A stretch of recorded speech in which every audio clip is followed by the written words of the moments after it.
Hello everyone, मैं doctor Anjali Bharti आज आपको इस वीडियो के थ्रू बताना चाहती हूँ मीडिया रिसर्च के बारे में। मीडिया रिसर्च को जानने से पहले आपका ये जानना जरूरी है कि रिसर्च क्या होता है।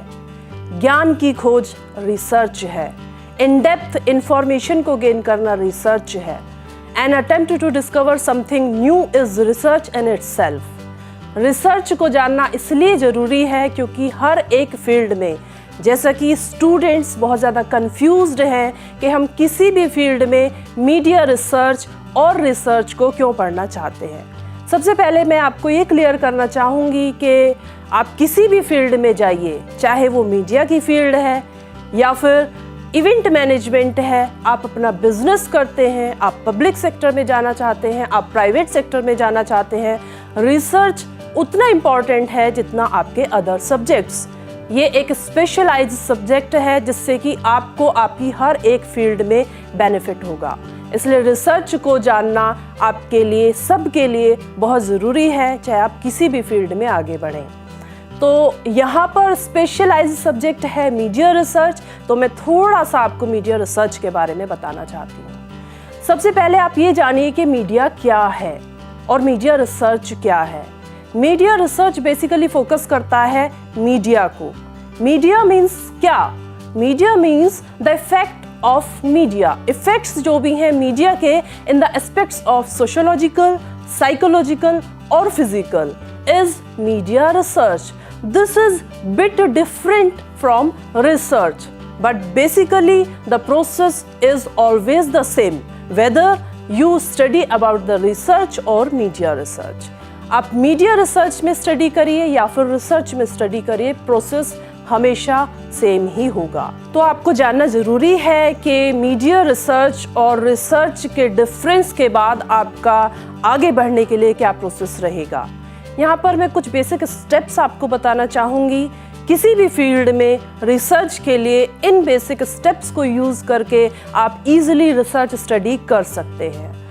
फर्स्ट स्टेप को करने से पहले ये ध्यान रखिए कि आपके अंदर एक क्यूरियोसिटी होनी चाहिए किसी भी चीज़ को करने के लिए।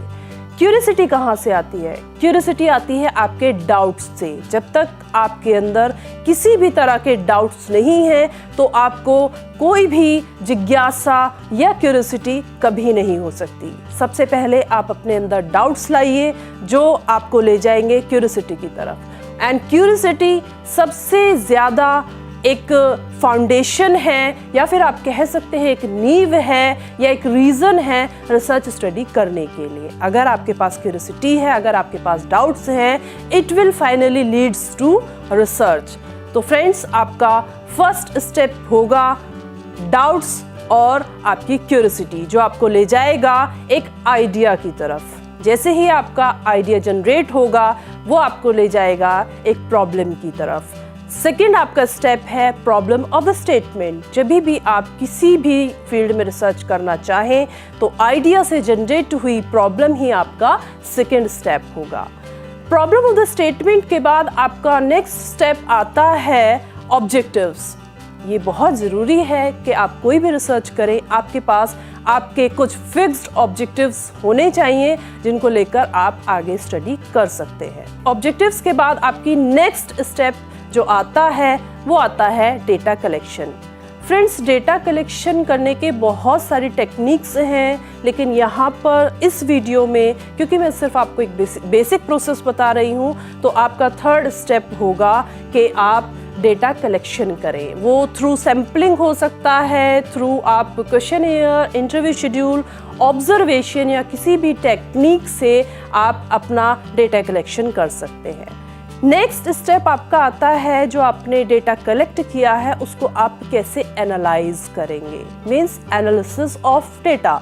दिस इज़ वेरी इम्पॉर्टेंट, आप कह सकते हैं कि बहुत इम्पॉर्टेंट आपका स्टेप है जिसमें आपको डेटा एनालिसिस बहुत ध्यान में रखते हुए करना पड़ता है, जिसको कहते हैं आपने अपना जो डेटा कलेक्ट किया हुआ है उसको आप कैसे जांचेंगे।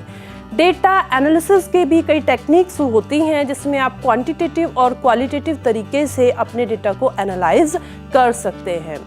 डेटा एनालिसिस के बाद आपका इम्पॉर्टेंट स्टेप जो है वो है फाइंडिंग्स, कि आपकी क्या फाइंडिंग्स रहेंगी जो आपने डेटा कलेक्ट किया है, जो एनालाइज किया है उसके बाद क्या फाइंडिंग्स आप वहाँ पर रखेंगे।